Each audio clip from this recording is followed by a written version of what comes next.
Hello friends, welcome to my channel. आज हम बात करेंगे विस्तार अमर लिमिटेड के बारे में। ये जो कंपनी है इसको मैंने ट्रेडिंग पर्पज से ही लिया हुआ था और इसका अपडेट टेलीग्राम पे डाल चुका था। मैं इसमें से निकल चुका हूँ प्रॉफिट लेके, और प्रॉफिट लगभग 25% का हुआ है। ये फिलहाल रिसेंटली अभी इसका राइट इशू आया था। राइट इशू में भी मैंने अप्लाई कर दिया था। राइट इशू जैसे हम आईपीओ अप्लाई करते हैं, same to same right issue apply कर सकते हैं अगर आप शेयर होल्डर हो तो। सेम प्रोसीजर होती है, लेकिन वो बैंक से होती है। ठीक है, तो जिसमें एसबा एप्लीकेशन एक्सेप्ट होता है वहीं पर आपका ये राइट इशू अप्लाई हो जाएगा। ठीक है, आप बाकी जगह से नहीं कर पाओगे इसको। राइट इशू के लिए बैंकों से जल्दी हो जाता है एसबा फैसिलिटी के हिसाब से। तो फिलहाल राइट इशू में मैंने अप्लाई इसलिए किया। मैं नॉर्मली राइट इशू अप्लाई नहीं करता, लेकिन बेच देता हूँ क्योंकि उसका भी बेनिफिट होता है। अगर हमको पार्टिसिपेट नहीं करना है तो बेच देना चाहिए। कोई और पार्टिसिपेट कर सकता है। राइट इशू में आपको शेयर्स थोड़े और सस्ते मिल जाते हैं। तो मैं आगे दिखाऊंगा कि अगर शेयर प्राइस अगर समझो 100 रुपये है तो आपको 70 रुपये में मिल जाएगा राइट इशू, या 60 रुपये में मिल जाएगा। तो थोड़े डिस्काउंट प्राइस पे आपको शेयर्स मिल जाते हैं। तो यहाँ पर ऑलरेडी थोड़े बहुत यहाँ पर मुझे थोड़े लॉस दिख रहा था, तो मुझे एवरेज करना था, इसलिए मैंने राइट इशू में अप्लाई किया और उसके वजह से एवरेज हो गया। प्राइस काफ़ी नीचे आ गया, सस्ते में मिल गए और प्रॉफिट में आ गया ये शेयर, और लगभग 25% प्रॉफिट हो गया क्योंकि मार्केट काफ़ी दिन से तो गिर रहा था और मुझे ये ट्रेडिंग पर्पज से लिया हुआ था। तो ट्रेड हो गया इसके अंदर कंप्लीट, शॉर्ट टर्म में ट्रेड कंप्लीट कर लिया इसको। ठीक है, और फिलहाल इसके फंडामेंटल देखेंगे तो आपको समझ में आएगा कि कंपनी कैसी है। ठीक है, तो फिलहाल यहाँ पर फंडामेंटल भी देखेंगे, इसका बिजनेस भी देखेंगे, और वीडियो एंड तक देखो। और वीडियो अच्छा लगेगा तो ज़रूर चैनल को सब्सक्राइब करो। तो फिलहाल यहाँ पर देखेंगे तो कंपनी करती क्या है। तो कंपनी फूड प्रोसेसिंग बिजनेस के अंदर है। जैसे कि यहाँ पर देख सकते हो, ये मर्चेंट, ट्रेडर, कमीशन एजेंट, ये सब चीज़ के बाइंग एजेंट, ये इस टाइप के काम करते हैं। Importer, exporter. ठीक है, तो किस इसके अंदर तो एग्रीकल्चर रहेगा, मरीन रहेगा, मीट रहेगा, डेयरी प्रोडक्ट रहेंगे। तो ये सारे चीज़ों के अंदर ये एज ए ट्रेडर भी कह सकते हो, फूड प्रोसेसिंग का काम भी बोल सकते हो। तो ये बीच का यहाँ पर ये मिडलमैन का काम करते हैं, या सप्लाई करना हो फूड तो, या एक्सपोर्ट करना हो, तो इन चीज़ों के लिए ये काम करती है विस्तार अमर कंपनी। ठीक है, और यहाँ पर अगर हम इसके फंडामेंटल पे जाते हैं तो फंडामेंटली कंपनी कैसी है यहाँ पर देख लेते हैं। तो देखो, यहाँ पर आपको नज़र आएगा ये जो कंपनी है 123 रुपये की फ़िलहाल है। 107 का लो रह चुका है, 241 का हाई रह चुका है। तो वहाँ से तो गिरावट इसने काफ़ी दिखाई थी। मैंने ज़्यादा महंगा पे तो नहीं खरीदा था, सस्ते में ही खरीदा था इसको, और फिर भी वहाँ से थोड़ी गिरावट इसने दिखाई थी क्योंकि मार्केट कंडीशन ही ख़राब चल रही है। अच्छे अच्छे स्टॉक की बुरी हालत हो गई है। अगर आप कंपनी में या इन्वेस्टेड हो शेयर मार्केट में, अच्छे अच्छे कंपनी में इन्वेस्टेड हो, तो आपको पता रहेगा कि अच्छी कंपनियों का भी बुरा, रिलायंस जैसी कंपनी का बुरा हाल हुआ है। ठीक है, तो पूरे साल के उसने नेगेटिव रिटर्न दिए रिलायंस इंडस्ट्रीज़ ने। तो सोच लो, बड़ी बड़ी कंपनियों का बुरा हाल हो चुका है। मार्केट की गिरावट ने या कह सकते हो मार्केट में एक तरीके की स्लो इकोनॉमी हो गई है, या मंदी टाइप का चल रहा है। इन्फ्लेशन, महंगाई बढ़ गई है। तो इन सारी चीज़ों की वजह से लोग ज़्यादा खरीदारी नहीं कर रहे। तो इसका असर शेयर मार्केट पे भी चलता है। अगर कुछ नहीं खरीद रहे तो शेयर भी कहाँ से खरीदेंगे। तो शेयर्स भी शेयर में बाइंग भी नहीं नज़र आती। ठीक है, तो यहाँ पर देखेंगे तो देखो, ये कंपनी का जो मार्केट कैपिटल है काफ़ी फ़िलहाल कम है, और मुझे इस टाइप की भी कंपनी अच्छी लगती है अगर जिसका मार्केट कैपिटल कम हो। 70 करोड़ का कम मार्केट कैपिटल है, काफ़ी कम है। यानी अगर समझ लो कि ये कंपनी 100 करोड़ की होती है, अगर आप जिसकी कैपेसिटी है 1 करोड़ का 1 करोड़ के शेयर खरीदना, यानी 1% के मालिक बन जाते हैं ऐसी कंपनियों में, क्योंकि ये काफ़ी छोटी कंपनी होती है। ठीक है, जैसे इसमें 70 लाख भी डालेंगे, 70 लाख का इन्वेस्टमेंट हो जाता है, तो ये इसके अंदर आप 1% के मालिक बन जाते हो, शेयर होल्डर बन जाते हो।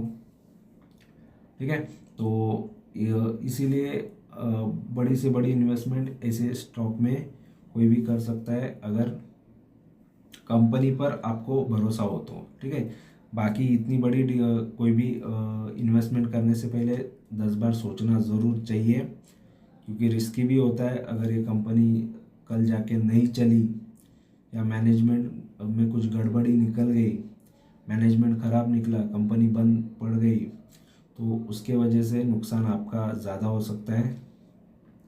ठीक है, और जो बड़े प्लेयर रहते हैं वो कब के निकल जाते हैं, बाद में जो जनता रहती है, आम आदमी लोग रहते हैं, उनका पैसा नुकसान में चला जाता है। तो यहाँ पर देखते हैं, तो देखो बाकी चीज़ें मुझे अच्छी नज़र तो आ रही है, जैसे कि स्टॉक का पी हो, आरओसी हो, आरओई हो, तो ये सारी चीज़ें अच्छी नज़र आ रही है। बुक वैल्यू कम है करंट प्राइस से। और अगर फ़िलहाल देखते हैं एक साल में ये स्टॉक ने तो गिरावट दिखाई, ये चीज़ ख़राब हुई इसमें। 3 साल की बात करेंगे तो 3 साल में ये स्टॉक देखो ये अच्छा खासा बढ़ गया। यहाँ पर देखेंगे 63 से इतना हुआ, तो इसने मल्टीबैगर रिटर्न भी दिए हैं। ठीक है, तो लगभग 5 से 6 गुना इसने पैसा स्टार्टिंग में करके दिया, फिर वहाँ से ये स्टॉक देखो गिरा। ये भी एक होता है, ये भी एक पार्ट ही है किसी भी रैली का। इस तरीके की रैली देखने मिलेगी तो ऐसा ज़रूरी नहीं है कि उसके बाद उसी तरीके से बढ़ते जाए स्टॉक। ठीक है, तो गिरावट भी आ सकती है, और गिरावट के पीछे वजह क्या होती है आगे हम सेल देखेंगे, उससे आपको पता चल जाएगा। 5 साल में देखोगे तो 5 साल में काफ़ी अच्छा ग्रो किया है इसने, देख सकते हो। 11 रुपये से ये 35 गुना पैसा बन गया। ठीक है, 11 का 10 गुना होता है 110 रुपया, तो यहाँ पर लगभग 35 गुना तो इसने कर दिया यहाँ पर 5 साल के अंदर। तो काफ़ी बढ़िया रिटर्न दे चुका है इन्वेस्टर को ये पहले। लेकिन यहाँ पर देखते हो तो उसके बाद ये थोड़ा गिरावट दिखाया, क्योंकि इतने अच्छे रिटर्न के बाद यही चीज़ देखने मिलेगी। 10 साल पुरानी अगर बात करेंगे, 10 साल पहले की, तो यहाँ पर देखो 6 रुपये के आसपास स्टॉक था, और 6 से भी मल्टीबैगर रिटर्न बन चुके हैं इन्वेस्टर के, यानी 10 साल में भी काफ़ी लोगों को पैसा कमा के दिया है ये कंपनी ने, ये स्टॉक ने। ठीक है, और मैक्स की भी बात करते तो मैक्स में लगभग वही है रेट 2015 से। ठीक है, तो स्टॉक मल्टीबैगर रिटर्न पहले पास्ट में दे चुका है, हिस्ट्री में दे चुका है, और आगे देगा नहीं देगा ये इसके रिजल्ट देख के आप पता कर सकते हो। और यहाँ पर देखते हैं तो देखो कंपनी में कुछ चीज़ें अच्छी है, कुछ चीज़ें ख़राब है। जैसे कि कंपनी में अच्छी चीज़ है, ये डेट फ्री है, ऑलमोस्ट डेट फ्री, या कंपनी में कर्जा कम है, या आगे हम देख लेते हैं। और रिटर्न्स अच्छे, good return on equity, returns अच्छे जनरेट कर लेती है कंपनी। लेकिन कंपनी डिविडेंड नहीं देती, ये एक चीज़ बताए ऑलरेडी। कंपनी का प्राइस ही देखो कितना कम है, तो डिविडेंड कहाँ से देगी। और अगर हम देखते पीयर कंपैरिजन में, तो एफएमसीजी में आती है, फूड प्रोसेसिंग के अंदर ये कंपनी आती है, और ये सबसे नीचे ही मिलेगी, क्योंकि मार्केट कैपिटल इसका देखो सबसे कम है। और क्वार्टरली रिजल्ट्स की बात करेंगे तो हमको नज़र आएगा, ये जो कंपनी है इसके सेल्स देखो 3 करोड़, यानी लगभग 3 करोड़ के आसपास था सितंबर 2021 में। और यहाँ पर देखेंगे तो सितंबर 2024 में यहाँ पर आपको नज़र आएगा इसके सेल 3.5 करोड़ के नज़र आ रहे हैं। नेट प्रॉफिट देखते हो 80, यहाँ पर लगभग ये 8 लाख है, फिर यहाँ पर ये 1.5 करोड़ है। ठीक है, तो काफ़ी कम कम यहाँ पर नेट प्रॉफिट नज़र आया हुआ है। यहाँ तो ज़ीरो ही नज़र आ गया हमको, यहाँ पर 11 लाख है। तो प्रॉफिट कुछ खास यहाँ पर नज़र नहीं आ रहे क्वार्टरली, लेकिन कंपनी ने यहाँ पर फिलहाल प्रॉफिट तो करके दिखाया हुआ है। यहाँ पर 2013 से अगर बात करेंगे, 2013 से लेकर 2024 तक लगभग 11 साल, तो 11 साल में आपको नज़र आएगा कंपनी का सेल यहाँ पर देख सकते हो 74 करोड़ तक यहाँ पर आपको नज़र आएगा। फिलहाल स्टार्टिंग में तो कुछ भी सेल नहीं कर रही थी, कोई खास नहीं था, लाखों में सेल चल रहे थे, प्रॉफिट भी काफ़ी कम हुआ करते थे। और अभी 2 सवा 2 करोड़ तक कंपनी के प्रॉफिट है, 3.25 करोड़ तक भी कंपनी के प्रॉफिट पहुँचे हैं।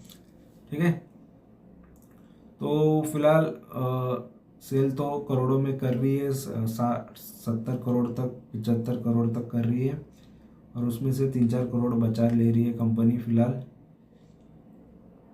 यहाँ पर CAGR देखते हैं, अगर इन्वेस्टेड 10 साल का डेटा है, यहाँ पर नहीं है। 5 साल से जो भी इन्वेस्टेड होता तो लगभग 59% तो सालाना रिटर्न कमा लेता, मिल जाते। और 3 साल से इन्वेस्टेड होता तो 23% के सालाना रिटर्न मिल जाते हैं।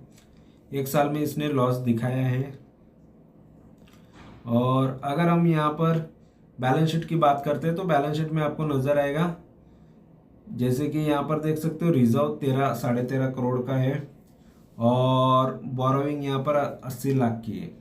लोन 80 लाख है और रिजर्व में 13-13.5 करोड़ है। तो फिलहाल चीज़ें अच्छी है, ज़्यादा बुरी भी नहीं है, छोटी कंपनी है, काफ़ी छोटी कंपनी है। और यहाँ पर शेयर होल्डिंग पैटर्न देखते हैं तो लगभग यहाँ पर प्रमोटर की होल्डिंग आपको नज़र आएगा 65% की है या 65.5% की है, और ये 34% से थोड़ा ऊपर यहाँ पर ये पब्लिक की यहाँ पर शेयर होल्डिंग है। बाकी यहाँ पर फॉरेन के इन्वेस्टर और डोमेस्टिक इन्वेस्टर नहीं नज़र आ रहे, तो प्रमोटर और पब्लिक के पास ही है, और मेजॉरिटी प्रमोटर के पास है, तो ये भी चीज़ अच्छी होती है। तो देखो फिलहाल फंडामेंटली स्टॉक प्रॉफिटेबल नज़र तो आ रहा है, बैलेंस शीट वाइज भी अच्छा नज़र आ रहा है कंपनी, मार्केट कैप वाइज काफ़ी छोटी कंपनी है। इसमें इन्वेस्टमेंट देखा जाए तो जितना कर सकते हम कर भी सकते कैपेसिटी के हिसाब से अपने, लेकिन रिस्क भी होता ही है, छोटी कंपनियों में थोड़ा रिस्क हमेशा होता है, लेकिन प्रॉफिट के चांसेस बहुत ज़्यादा होते हैं। अगर यही 70 करोड़ की कंपनी 700 करोड़ की हो जाती है, 7,000 करोड़ की हो जाती है, आगे अगर बढ़ जाती है फ्यूचर में, तो रिटर्न्स काफ़ी मल्टीबैगर बन जाते हैं। तो यहाँ पर रिस्क हमेशा इन्वॉल्व होता है छोटी कंपनीज के अंदर, तो सोच समझ के संभल के इन्वेस्टमेंट करना चाहिए। और मैं यहाँ पर कोई एडवाइस नहीं कर रहा हूँ कि आपको ये बाय करना चाहिए करके, या कोई टिप नहीं दे रहा हूँ। बाकी जो भी है आपकी मर्ज़ी से आप डिसीज़न लिया करो, या कोई आपके सलाहकार होंगे उनसे, क्योंकि मैं यहाँ पर टिप देने नहीं हूँ, क्योंकि अलाउ भी नहीं होता टिप देना। तो जस्ट फॉर मैं इंफॉर्मेशन के लिए वीडियो बनाता हूँ और मेरे रिकॉर्ड्स बताता हूँ, और यहाँ से कुछ आप सीख सके तो काफ़ी अच्छी बात होगी। और मैं मेरे रिकॉर्ड तो बनाते जाता हूँ कि मैंने अभी तक कितने शेयर्स में से प्रॉफिट लिए, कौन से शेयर्स बाय अभी किए हुए हैं, सब कुछ यहाँ पर टेलीग्राम पे भी बताते रहता हूँ, जो भी इंफॉर्मेशन के लिए जस्ट होता है, जो लोग चैनल से जुड़े उनके लिए। ठीक है, तो सीखते जाओ, और जो लोग ज्वाइन नहीं है टेलीग्राम से ज्वाइन कर लो, और यूट्यूब चैनल से भी आप ज्वाइन हो जाओ, सब्सक्राइब कर लो। और वीडियो अच्छा लगा है तो लाइक ज़रूर करो, दोस्तों के साथ शेयर भी करना। Thank you very much for watching video, thank you, bye bye.